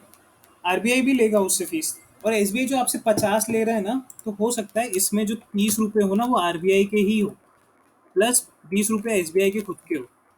ठीक है, तो मैं प्लस डाल देता हूँ। समझ रहे हो? एसबीआई बोल रहा है मैं तेरे से 50। हाँ जी, बोलो। हाँ हाँ हाँ, रिया रिया, आप जा सकते हो, आप जा सकते हो, आपकी क्लास है मुझे पता है। तो देखो, एसबीआई अगर 50 रुपए ले रहा है ना, तो क्यों ले रहा है? वो कह रहा है मेरे को 30 रुपए तो आरबीआई को ही देने पड़ते हैं भाई, तो 20 रुपए मैं अपनी फीस ले रहा हूँ, दैट्स ऑल। ठीक है। जैसे रिसेंटली क्या हुआ था, मेरा एक फ्रेंड है, उसने, अभी आप लोग को यहाँ तक समझ आ गया ना? तो मेरा एक फ्रेंड है, तो उसकी ना इंटर्नशिप लगी एयरपोर्ट पे। एयरपोर्ट पे एक होटल पे उसकी इंटर्नशिप लगी, एंड वो वहाँ पे ना एज अ वेटर काम करा उसने। वो होटल मैनेजमेंट कर रहा है, उसका टास्क था कि उसे इंटर्नशिप करनी है as a waiter, as a कुछ भी उसे काम करना है। तो वो कहता है कि जब मैंने एज अ वेटर काम करा ना, तो मेरी एयरपोर्ट टर्मिनल 3 की हमने उस दिन बात करी थी, जो इंटरनेशनल टर्मिनल है, वहाँ पे फॉरेनर्स आते हैं, फॉरेन टूरिस्ट आते हैं। तो वेन एवर वो उन्हें सर्व करता था ना कुछ भी, तो वो लोग उसे टिप दे देते थे, जैसे हम वेटर्स को दे जाते हैं रेस्टोरेंट में। तो जैसे हम कभी कुछ खाने गए, हमने 10-20 या हमारे पेरेंट्स 50-100 रुपीज़ जो भी दे के आए ना उसे टिप, तो वो कहता कि यार मेरे पास ना, मेरे घर पे लाया था वो पैसे, उसके पास ना कुछ डॉलर्स थे, 20-30 डॉलर्स, एंड 10-20 येन थे उसके पास, दो उसके 2 पाउंड्स थे उसके पास। तो उसके पास ना ऐसे वेराइटी आ गई थी बहुत सारी करेंसीज की। क्यों? क्योंकि वो कहता कभी किसी कंट्री का बंदा मेरे रेस्टोरेंट में खाना खाने आता था, मैं उसे सामान सर्व करता था, तो वो मुझे टिप दे जाता था। तो हमारे पास उसकी जो वो कलेक्शन हो गई थी ना पैसों की, उसकी इंडिया में तो कुछ वैल्यू नहीं है। तो हम लोग गए वेस्टर्न यूनियन, जो एक पैसा इससे एक्सचेंज करता है। हम वेस्टर्न यूनियन गए ना, तो हमें लगा कि हम नए नए बच्चे थे, बड़े हुए थे नए नए हम लोग, मैं कॉलेज के फर्स्ट ईयर में था। सो हम लोग ना जल्दी से नेट पे सर्च करके गए कि सारी करेंसीज का क्या रेट चल रहा है इंडिया की करेंसी के रिस्पेक्ट में। और हम टोटल करके चले गए कि हाँ, अब हम ये सारी करेंसीज देंगे ना, तो उन्हें बदले में हमें 1000 रुपये देने चाहिए इन टोटल। हम सारी कैलकुलेशन करके गए थे। ठीक है, फॉर एग्जाम्पल हमारा सम 1000 का बन रहा था, कि हाँ हम उन्हें ये सारी करेंसीज पकड़ा देंगे, वो हमें 1000 रुपये दे देंगे। बट जब मैं वहाँ पहली बार गया, हमने वहाँ बात करी, तब उन्होंने बोला कि नहीं सर, अगर आप डॉलर चेंज करवाओगे ना, तो फॉर एग्जांपल अगर आज डॉलर के बदले, $1 के बदले आपको 70 रुपये का रेट चल रहा है, तो हम आपको 65 देंगे, हम 5 रुपये अपने काटेंगे। ऐसे ही अगर आप येन चेंज करवाओगे तो हम 2 रुपये काटेंगे, आप पाउंड चेंज कराओगे तो हम 10 रुपये काटेंगे। ये सब क्या है? हमारी सर्विस है, जो हम आपको सर्विस दे रहे हैं उसकी फीस काट रहे हैं हम लोग। तब मुझे रियलाइज हुआ, तो हमने वो सारे पैसे एक्सचेंज करवा लिए, हमें 1000 रुपये के बदले 850 रुपये ही मिले। 150 रुपये हमारे फीस में चले गए भाई। समझ आया आप लोग को एक्चुअल में क्या होता है? ठीक है, और ये होता है, मैंने खुद एक्सपीरियंस करा था ये। तो मैं भी 12th पढ़ के ही निकला था, उसके बाद ही मैंने एक्सपीरियंस करा था 5-6 महीने बाद। तब मुझे समझ आया कि ये लोग ऐसे फीस चार्ज करते हैं। ठीक है।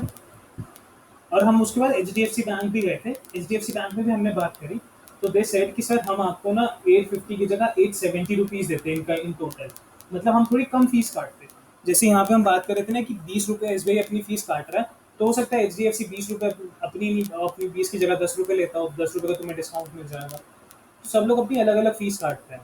ठीक है, जैसे रेस्टोरेंट का होता है ना, कोई रेस्टोरेंट 50 रुपये का खाना दे रहा है, कोई 100 का दे रहा है, कोई ये। तो सब अपने हिसाब से फीस काटते हैं। समझ आ गया आप लोगों को आज का सब कुछ? श्रेया, आपको समझ आ गया? ओके। आप देखो, अब आप लोगों को चीज़ सजेस्ट करूंगा कि इसके बारे में ना आप लोग आज सोचना आराम से। कुछ भी डाउट्स अराइज होते हैं तो ओपन रहो, आराम से आप लोग। मैंने आपको आज व्हाट्सएप पे काफ़ी सारे फोटोज क्लिक करके भेजे थे, जहाँ पे आरबीआई की, मनी सप्लाई की और रेपो रेट की बात हो रही थी। पढ़ा ना आप लोगों ने?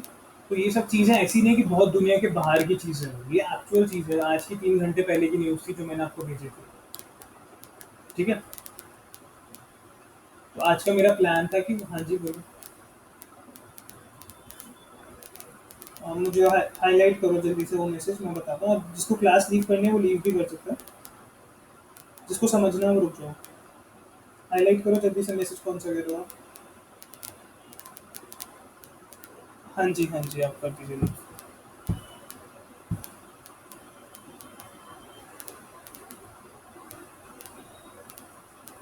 लावण्य आप पूछ रहे थे? ठीक है आप कर रहे हो ना।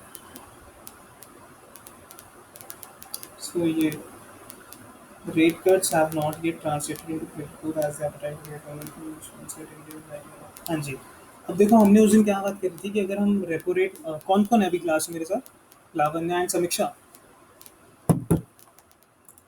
तो देखो हमने उस दिन क्या बात करी थी क्लास में कि जब रेपो रेट कम होता है, रेपो रेट कम होता है मतलब आरबीआई बैंक को सस्ते में लोन दे रहा है, इसलिए बैंक भी हमें सस्ते में लोन देगा। हमें सस्ते में लोन मिलेंगे तो हम लोन ज़्यादा लेंगे। लोन लेने का मेन मतलब क्या होता है कि तुम पैसा ले रहे हो, तुम बिजनेस करोगे, तुम कुछ खर्चा करोगे, और हमने क्या बात करी थी, एक बंदे का खर्चा इस दूसरे बंदे की इनकम। यही बात करी थी हमने सबसे पहले क्लास में इकोनॉमिक्स की। तो ये क्या कह रहे हैं कि रेट कट्स यानी रेपो रेट के कट्स जो है ना, हैव नॉट ये ट्रांसलेटेड, वो अभी ट्रांसलेट नहीं हुए, वो अभी बदले नहीं है, किस चीज़ में नहीं कन्वर्ट हुए, वो क्रेडिट ग्रोथ में। क्रेडिट ग्रोथ मतलब कि यार आरबीआई ने रेट तो काट दिया, बैंक्स भी तैयार है सस्ते में लोन देने के लिए, पर लोग लोन लेने को तैयार नहीं है। क्रेडिट ग्रोथ का क्या मतलब हुआ? जब बैंक्स लोन एक्चुअल में दे देगा, बैंक्स तैयार है लोन देने को, पर लेने वाले तैयार ही नहीं है। जैसे हम कस्टमर्स हम तैयार ही नहीं है। क्यों नहीं तैयार है? बिकॉज एपेटाइट का मतलब होता है भूख। भूख जो है हमारी, क्रेडिट की भूख, जो हमारी लोन की भूख है for consumption and investment is low. अभी के टाइम पे अगर मैं एक बिजनेसमैन हूँ तो मैं लोन क्यों लूंगा? मुझे पता ही नहीं लॉकडाउन कब खुलेगा, मैं कब काम कर पाऊंगा, तो मैं फालतू में पैसा उधार लेके क्या करूँ? बल्कि आरबीआई क्या कर रहा है इस टाइम पे? आरबीआई कह रहा है मैं तुम्हें सस्ते सस्ते में लोन प्रोवाइड कर रहा हूँ। मैं पहले बैंक को 5% पे लोन देता था, अब मैं 2% पे दे रहा हूँ। पहले बैंक अगर तुम्हें 10% पे लोन देता था, अब बैंक तुम्हें 5% पे लोन देगा। तो तुम्हारे लिए लोन सस्ता हो गया, तुम लोन लो, काम करो। मैं बोलूंगा कि आरबीआई आपकी बात बिल्कुल ठीक है, बट मैं लोन लेके करूँ क्या? लॉकडाउन लगा हुआ, मैं घर से बाहर नहीं निकल सकता, मैं कहाँ इन्वेस्टमेंट करूँ? लिखा है ना जैसे कि कंजम्पशन एंड इन्वेस्टमेंट की मेरी भूख ही नहीं है। ये वर्ड थोड़े हाई लेवल है, बिकॉज आप कभी आर्टिकल्स लिखोगे ना, आपको ऐसे लिखने पड़ते हैं ताकि समझ आए। और हमारी भूख क्यों नहीं है? Because uncertainties and anxieties related to infection have led to an increase in precautionary savings. तो कह रहे हैं कि अभी कंट्री में जो इन्फेक्शन मतलब कोविड के केसेस ही इतने बढ़ रहे हैं, फ्यूचर इतना अनसर्टेन है कि हम लोग ना अभी अपने सेविंग्स मोड में जा चुके हैं। मतलब कि हमारे पास जितना पैसा है ना, हम उसी को बचा रहे हैं। एंड हमने क्या बात करी थी उस क्लास में कि जितना पैसा हम अपने पास छुपा के रख लेंगे, बचा लेंगे ना, मतलब उतना ही कम खर्चा हम करेंगे, और जितना कम खर्चा हम करेंगे उतनी कम इनकम जनरेट होगी और कंट्री में गरीबी बढ़ती जाएगी। यही बात करी थी हमने। तो ओवरऑल ये लाइन जो मैंने मार्क करी है वो ये कह रही है कि आरबीआई ने रेपो रेट कम कर दिया तो हिसाब से इकोनॉमी में ना लोन की ग्रोथ बढ़ जानी चाहिए थी। पर जो लोन लेने वाले लोग हैं, यानी मैं, समीक्षा, लावण्या, हम अपने बिजनेस में पैसा लगाए ही क्यों? क्योंकि हमारा बिजनेस ही बंद पड़ा। हम कहेंगे कि हम यार आपसे फालतू में लोन ले लेंगे बैंक से, एक महीने का इंटरेस्ट उसे फालतू में ही पे करें। जब हम पैसा कहीं लगाएंगे, हम पैसा लेते ही इसलिए ताकि हम 100 रुपये, हमने यानी 1 लाख रुपए का लोन लिया, मैं क्यों लूंगा? ताकि मैं उस 1 लाख रुपए से 1 लाख 20 हजार या 1 लाख 30 हजार रुपये कमा पाऊँ, 20-30 हजार रुपये कमा पाऊँ। उस 1 लाख को मैं 1 लाख 20 हजार में कन्वर्ट करूँ, और 20 हजार मेरा हो गया, 1 लाख मैं बैंक को दे दूंगा। पर अभी मैं अगर लोन ले लेता हूँ बैंक को, मैं कहीं लगा ही नहीं पा रहा। वो 1 लाख रुपए में मुझे महीने का 10% अगर रेट देना पड़ रहा है, तो मतलब अगले महीने मेरे पास वो 1 लाख रुपए ही 90 हजार हो गए। मैंने तो एक ही लिए थे ना। समझ रहे हो आप लोग कि कोई पैसा लोग इकोनॉमी में हो क्या रहा है? सबको पता है मेरी दुकानें बंद है, मेरा बिजनेस बंद है, तो मैं पैसा उधार लेके करूँ क्या यार? मेरे पास जितना पैसा है मैं उसे खा पी रहा हूँ छुट्टी। तो ये हो रहा है कि क्रेडिट ग्रोथ हो नहीं रही। जो हमने मनी मल्टीप्लायर की बात करी थी ना, हमने उसमें क्या बात करी थी कि लोन मिलता है, अगर लोन लेने वाला कोई तैयार ही नहीं है तो क्या? जैसे हमने क्या बात करी थी, इनिशियल डिपॉजिट्स है, एलआरआर मेंटेन हो गया, उसके बाद बाकी बैंक ने 900 रुपये का लोन दे दिया। 1000 रुपये के इनिशियल डिपॉजिट्स आए, 10% एलआरआर यानी 100 रुपये अलग कर दिए, 900 रुपये का लोन दे दिया। अब हो क्या रहा है कि बैंक 900 रुपये का लोन देने को तैयार है, but we as a customer हम तैयार ही नहीं लेने के लिए। ठीक है, समझ आ गया ना? जैसे होता है ना, छोटे बच्चे को हम खाना खिला रहे हैं, हम तो तैयार हैं उसे हम खाना खिला देंगे, हम उसके साथ 1 घंटा खेल लेंगे। पर अगर बच्चा तैयार ही नहीं है हमारे साथ खेलने के लिए, हमसे खाना खाने के लिए, तो हम क्या कर सकते हैं? कुछ नहीं कर सकते ना। तो समझ आया ना, यही बात है। तो अब आप लोग बस लीव कर दीजिए मीटिंग, है किसी को कुछ पूछना है तो पूछ सकते हैं। हाँ जी, बोलो बोलो। हाँ, एसबीआई देगा, वरना ना यार इसमें ना कुछ प्रोसीजर होता है, शायद होता है कि आप सेंट्रल बैंक से डायरेक्टली भी ले सकते हो, पर वो ना बहुत बड़ा प्रोसीजर होता है। आपको बहुत वेट करना पड़ता है, आपको आरबीआई का, जैसे आप दिल्ली में हो ना, आरबीआई का मेन ऑफिस है मुंबई, तो हो सकता है आपको मुंबई जाना पड़े। दिल्ली में भी आरबीआई का ऑफिस है, पर हो सकता है कि करेंसी एक्सचेंज वगैरह डिपार्टमेंट आरबीआई का यहाँ पे ना हो, मुंबई में हो।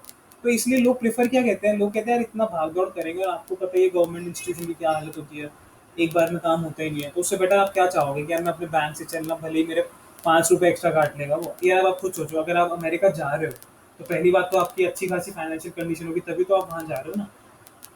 तो आपको 2-4 रुपए का फर्क नहीं पड़ता। एसबीआई अगर 10 रुपए आपकी फीस ले रहा है, तो आरबीआई हो सकता है 5 रुपए ले, तो आपको 5 रुपए से इतना फर्क नहीं पड़ेगा, क्योंकि आप सोचते हैं मैं ऑलरेडी इतना बड़ा काम करने जा रहा हूँ या जा रही हूँ, तो मैं 5-10 रुपए के पीछे कितनी झिकझिक करूंगी। जल्दी से काम, जल्दी से अपने डॉलर्स लो और भागो यहाँ से। ओके, ठीक है। प्रैक्टिकली सोचो, देखो हमने प्रैक्टिकली बात करी ना, आप अमेरिका जा रहे हो तो मतलब आपको ऑलरेडी अच्छे खासे पैसे होंगे ना। तो आप क्या 5-5 रुपए की इधर विजिट करोगे कि यार नहीं मैं यहाँ की, अब 5 रुपए बचाने के लिए आपके दिल्ली से पहले मुंबई जाओगे, फिर वहां से जाओगे अमेरिका? नहीं ना। समझ आया? और आजकल तो मेरे ख्याल से काफ़ी बैंक्स हैं जो ना अपनी सर्विस बाहर की कंट्रीज में प्रोवाइड करते हैं। मुझे नाम नहीं याद आ रहा, शायद H D F C bank का ये सिस्टम है कि जैसे आपका अकाउंट उसमें है ना, आप बाहर जाके भी अपना एक क्रेडिट कार्ड बनवा सकते हो, या फिर इंडिया से आप एक कार्ड ले सकते हो जिसको आप ना बाहर की कंट्रीज में इस्तेमाल कर सकते हो। आपको करेंसी एक्सचेंज की कोई ज़रूरत ही नहीं है। आपके इंडिया मतलब आपके पैसे कटते रहेंगे, वहाँ के रेट के हिसाब से पैसे कटते रहेंगे, आपको डॉलर्स देने की जरूरत नहीं है, आप कार्ड से वहाँ पे स्वाइप कर सकते हो। ओके, आजकल तो बहुत एडवांस हो गए, वहाँ पे आप गूगल पे इस्तेमाल कर सकते हो। ठीक है। हाँ जी, हाँ जी, हाँ जी। कल। ओके ओके, ठीक है, कल भी इस टाइम पे ले लेंगे क्लास। पर नहीं, बट कल तो हमारी उसकी है ना, बिजनेस की क्लास है, कल तो एक होती है ही नहीं। ठीक है। हाँ जी हाँ जी, ठीक है, मैं 12 o'clock ले लूँगा।